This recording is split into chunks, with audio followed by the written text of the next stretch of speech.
Fees കൂട്ടി പോകും. ഇല്ല പക്ഷെ അല്ല സെൻസിറ്റിവിറ്റിയാണ്, ഭയങ്കര സെൻസിറ്റീവ് ആണ് ഞാൻ. അപ്പൊ ആ കാര്യങ്ങൾ പറയും കുറച്ചും കൂടെ കരുത്ത് വേണം. ഇങ്ങനെ എപ്പോഴും തൊട്ടാവാടിയായിട്ട് ഇരിക്കരുത്. അവളെ കണ്ടില്ലേ, അവള് കുറച്ചും കൂടെ ബോൾഡായിട്ട് ധൈര്യമായിട്ട് ജീവിതം നേരിടുന്നവര്, അതൊന്നും ഡെഫിനറ്റ്ലി ഞാൻ റോൾ മോഡലായിട്ട്.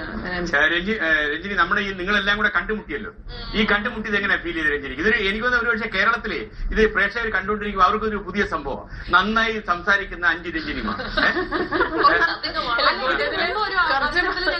എന്നിട്ട് മാത്രമല്ല അവർ ഒരു കാര്യം കൂടെ ചിന്തിക്കും, ഇത്രയും വേണമെന്ന് കേരളത്തിൽ.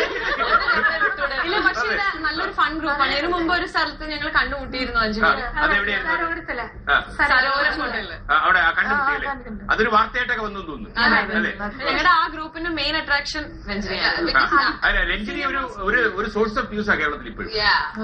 എന്താ വെച്ചാൽ എനിക്കൊന്നറിയാമോ, മലയാളി ഹൃദയത്തിൽ കയറ്റിയ പിന്നെ ഇറക്കി വിടത്തില്ല. നമ്മൾ പിടിച്ചു വലിച്ച് താഴെ കല്യാണം കഴിച്ചത് പ്രത്യേകമായിട്ട് ഒരു കൊച്ചിൻകാരൻ, അടിമുടി കൊച്ചിക്കാരനാണോ? ഓക്കെ, പുള്ളി അദ്ദേഹം എങ്ങനെയാ സിനിമ